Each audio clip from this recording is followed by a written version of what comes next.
welcome back to Lensflare. Welcome, welcome. So in this episode, we are going to be talking about doing photo shoots or video or both with curvy girls and what that entails and how do you get an amazing result where the model feels empowered and happy and is just, out of her mind, just so like that, how can this be me? It's something I particularly love. And I think that when you do it right, it's amazing. I'm Richard. And I'm Katt. And on Lensflare, we talk about how to do things in front of and behind the camera. So this should be equally useful for both a model and a photographer and really the entire crew, everybody involved, because I think the more that the model learns how the shoot should go, the more that she can, or he, can work with the photographer to give a great result. And likewise, the more the photographer understands what the model should be doing or should be feeling, the better that they can help them get to the right, mental point. And you can't fake a lot of the model stuff. You've got to be in the right mindset and you've got to have the right mood, because this stuff is often very visible in the eyes. And that's, at least in my style of photography, I want to show the eyes the most. I want to really focus on those eyes. So yeah, this is an important subject, I think. It's a very important subject. So we obviously, if you look at our photography, we work with a lot of, I guess, stereotypically attractive people, like like normal people. But if you look through, you can find some very gorgeous, curvy people as well. And I think it's something that we do well. And so I thought we would, do an episode where we share some of the things we've learned. And we're not the end all be all of working with curvier people, but I'm happy to have the conversation. If you see more, comment and add what you've learned or what you know. Yeah, this was a very great learning process for me since I, am a curvy girl. I had to learn and figure out what works for different body types. Like, there's different shapes. So there's the apple bottoms, there's the pear shape, there's the hourglass shape, but you still have to work with all the things and still feel confident and beautiful while you're doing the poses. One of my favorite things from a client recently was, what did she say? She said something like, I didn't know I could look like a woman. Yes, because she's such a tomboy and she's so proud of her weight loss journey that she decided, hey, I want to take beautiful boudoir photos and do it for me. And, she did one last year. She did one this year. So the progress that she's had and, the more you do the photos as well, the more comfortable you are in front of the camera. So then, you start learning your poses and things. And it was really, really cool that she was super happy with it. Yeah. So we're going to be covering quite a few different subjects. We're going to be dealing with the psychology of the model. And this is important, again, both as the model and as the photographer. We're going to be talking about wardrobe tips. We're going to be talking about posing tips. We're going to be talking about props. We might do some follow-up episodes to really dial in on certain areas in the future. But for this first episode on curvy girls, I don't know if this works with curvy people. I've never even been asked to do a men's boudoir for somebody who, like a guy who's curvier. I don't know. I think some of them still work because last night I got one of our guys to drop his shoulder and turn 2.3. I was like, hey, do this. Okay, that's good. Now you can get closer, frame it. Okay, we're good. Yeah, nice. And honestly, some of this stuff works for everybody. Mm-hmm. And I think that some models would maybe not consider themselves to be a curvy girl, but their bust might be pretty hefty. Hourglass is still curvy. Yeah, it is. So while they might be able to get away with more poses that look good on them, but there's gonna be some poses that look bad. And this is if you're very slender, there's poses that do not look good on you. Oh, yes. Yeah, so this is not like, you know, just highlighting only curvy girls. Like we'll do other episodes on working with, you know, lankier people.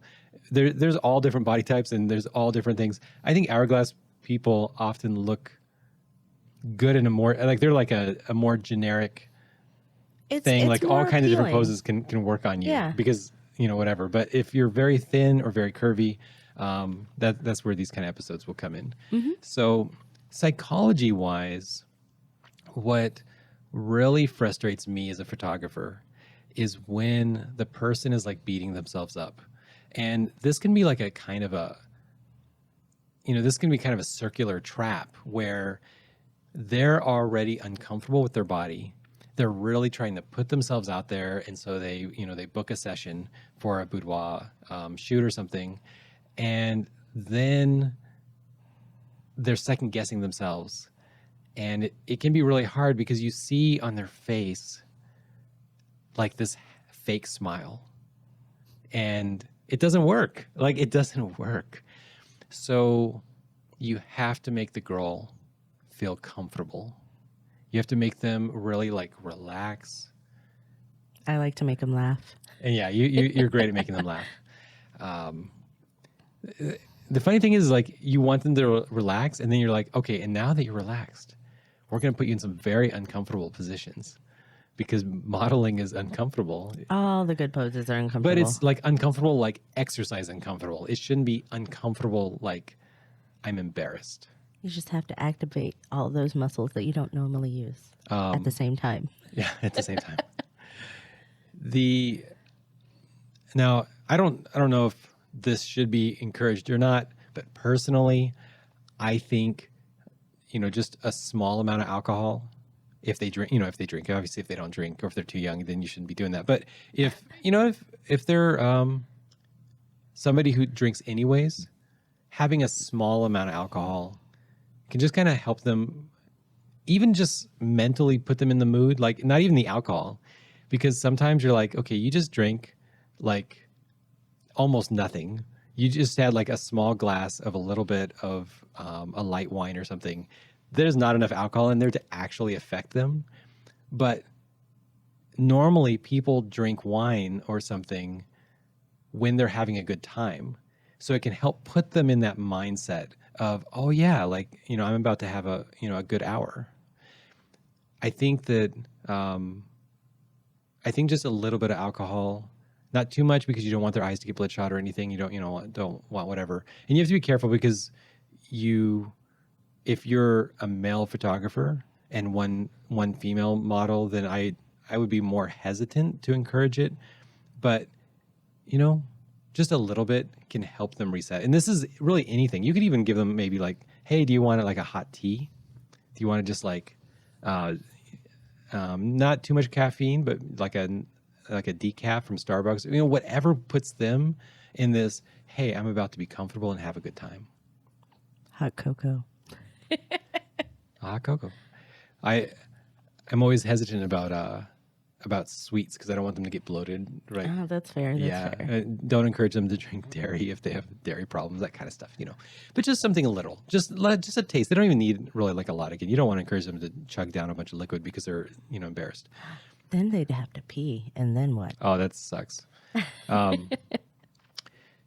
You often have to overcome this feeling that they're going to be exposed, and they're not.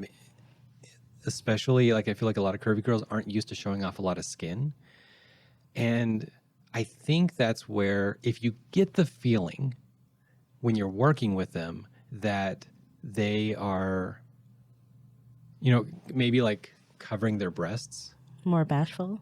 And this is even if they're clothed, right? Even if they're like wearing a teddy or something where their breasts aren't even exposed anyways, but they're still like crossing their arms. That's really like a clue that they are nervous about the camera. Maybe you, but I mean, hopefully just the camera seeing them. And that's where you might want to like say, hey, okay, let's, and you should do this anyways. You should talk through where is the shoot going to go so that they're not worried that, once you take the photo, now it's time for them to just get naked. And maybe they are. Maybe they are going to get naked. But have that conversation so that they say what they want to do. And you say, hey, I think that, you really want this shoot for your boyfriend, for yourself, for whatever. You want to do this for OnlyFans. What do you want to do this for? And let's make sure you get what you want.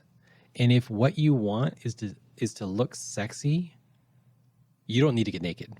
I actually think for most people that at least a little bit of clothes, a little bit of support, a little bit of dressing makes you look sexier. I don't think naked works well on most human beings for being the sexiest they can be. So they don't need to. They don't need to. And you can get rid of that concern. If that's something they're worried about, you can say, hey, so, we're going to start here and you're wearing your teddy. You're going to switch to a robe and you're going to keep that robe as closed as you want. Now, I would say, hey, so what you're going to do with the robe is you're going to cover your nipples and your areolas, but you're going to do some poses that we're going to teach you that are going to push them together, and you're going to show some cleavage. And if that's comfortable with you, it's going to look amazing. And if it's not, then we're not going to do that. And maybe we won't do that much with the robe either. You can be like, hey, so we're going to do some things where imagine that you're wearing the robe and you're going to let it drop, and we're going to take the photo from behind. So your back is going to be to the camera, and we're going to see the sexy curve of the back with the robes hinting. Again, the nude part at that point is facing away from you. It's not going to be on camera at all. Mm-hmm. That's the kind of stuff that, you just go through the whole list of poses that you're thinking of doing. And if they're like, oh man, like I have scars here, or I have cellulite, or I have psoriasis, I'm not comfortable with showing this or that. And I've had people that they're like, oh, I don't mind if you see my naked breasts, but I don't want you to see my midsection because my midsection shows my psoriasis. Okay, that's what you got to talk through, because a lot of times you're going to assume that they're like, oh man, they're going to be so protective of their breasts, because most people in our society get nervous about seeing nipples. The devil's nipple. Christians. But some people don't care at all. And they're like, I don't care about my nipples, but don't show my belly because I feel bloated right now. And that's what they care about. So that's what you got to work through. What are some other tips to kind of like help people feel more relaxed? You can have a secret that no one knows, like a sexy secret or something you keep in the back of your mind that makes you think you're naughty. So that's a tip from Michael Sasser, that he's an amazing boudoir photographer, and that secret, that's like a trademark secret, but I think it's up on his YouTube, so you can, and if not, I don't know. Sorry, Michael. I'm giving away your secrets. Your secrets about them having secrets. So this idea that they, during the shoot, should think about this secret that nobody knows. Like the one time they had a threesome. I don't know. It's their secret for them to keep. They don't need to share the secret. It's in their head, but they need to think about it. I'm holding the camera, or you're holding the camera, and their job is to think about that secret. Because again, you show so much in the eyes of what's going through your head. And if you're spending time thinking about that one time that you kissed somebody in the closet, it's going to be hard to also at the same exact time be thinking about how nervous you are about the photos that are being taken right now. It's hard to think about both. Yeah, it is. If the smile looks forced, I would shift positions. I might take a break, but a lot of times based off timing, you don't want to take too many breaks, especially if the makeup is fragile. They might start looking glossy because, like getting a sheen and so, all these things. So it can be good to take a break and just say, hey, you know what? Let's just take a break and a breather. Try to get them to laugh, etc. But if you don't think that will work, change positions, take photos of them with their back to the camera and just kind of glancing at you. You won't be able to tell so much that the smile is forced or fake. So, and I think you can get a lot of good profile photos. And then you show them these amazing photos that look sexy and awesome. And then hopefully that helps reset them. And if that means the entire shoot, you're mostly staying away from showing their face, maybe that's okay. Maybe that's okay. You can get some great photos without showing their face. But hopefully you keep showing these amazing photos during the shoot, and their confidence grows. Yeah, their confidence grows. Mm-hmm. With the last person we were talking about, she did such a better job the second time. And that's the best part. Like when you can book a customer multiple times and they look better and better, well, what are they going to do? What are they going to think? Well, they're probably going to think, I want to do this again. And again. Yeah, because she would do an even better job next time. Mm-hmm. Yeah. Definitely.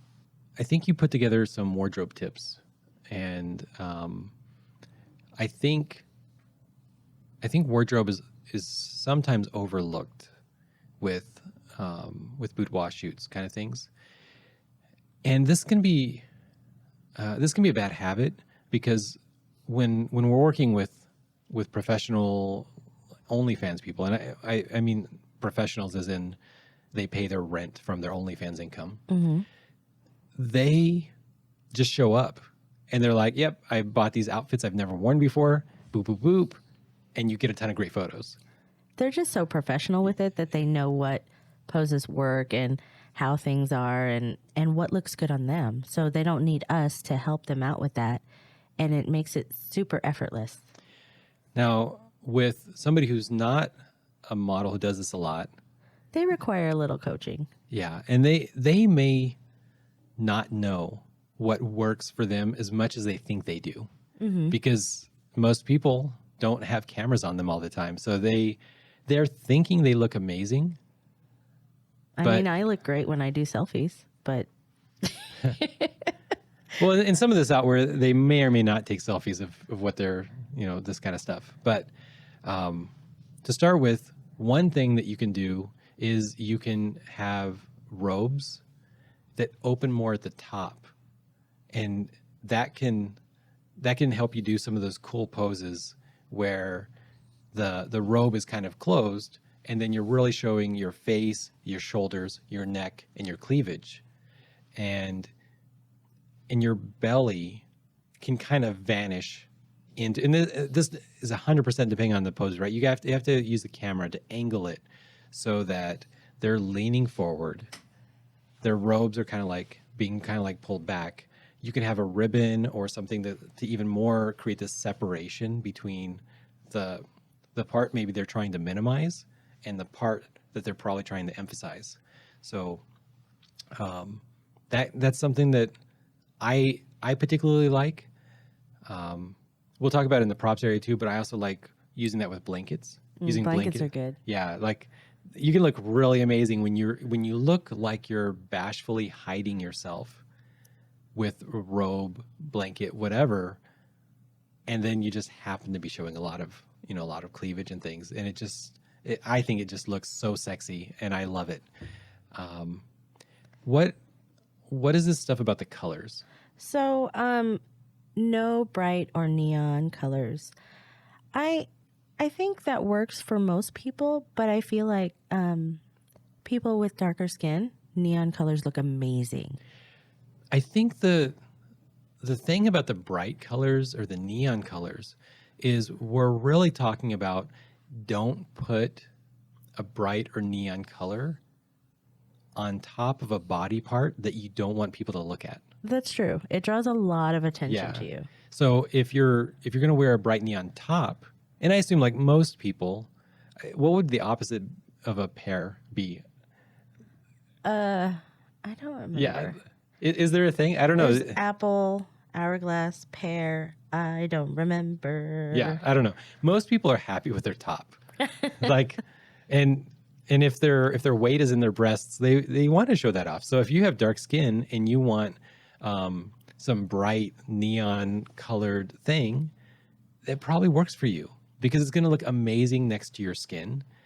But what you just don't want to do is you don't want to expose, a lot of your top and then wear this bright flashy thing around your midsection that you're trying to minimize, because the brightest part of the photo is where the eyes will go.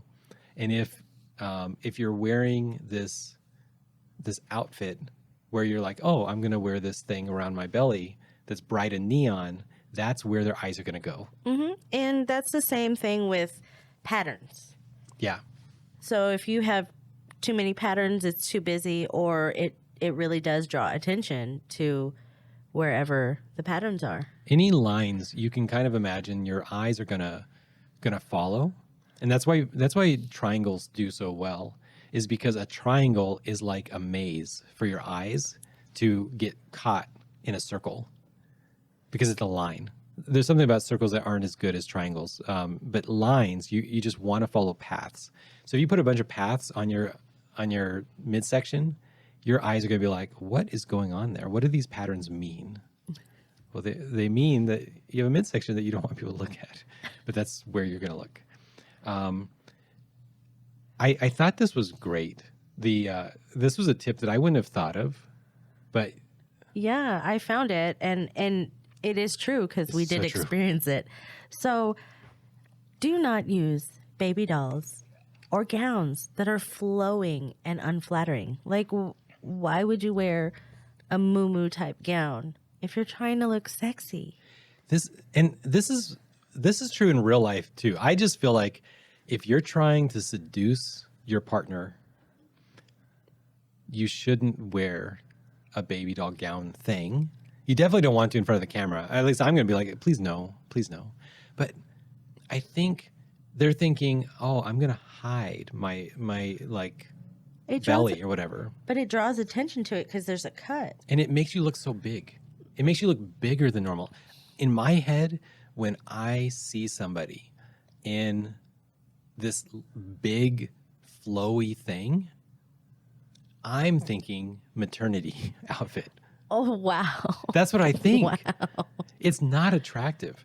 And sometimes a thin person will wear this voluminous thing, and I'm like, this is not good. Now, if it's transparent, and you want me to look at your belly, midsection, abs area, then it can work. Totally, it can work.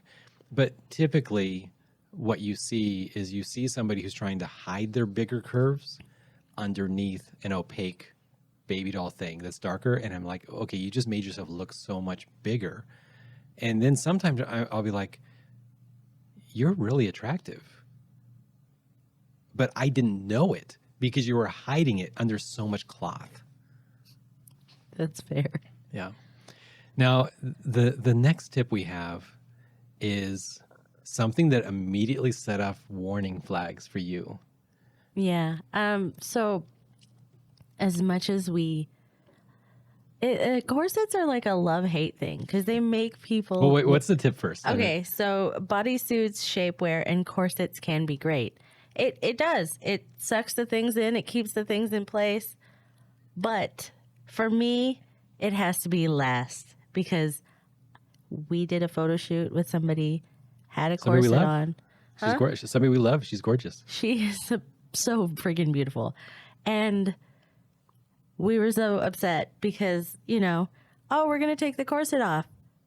You have lines on your beautiful body and the boudoir does not work well because you have the imprint of the steel where the corsets just hold you in.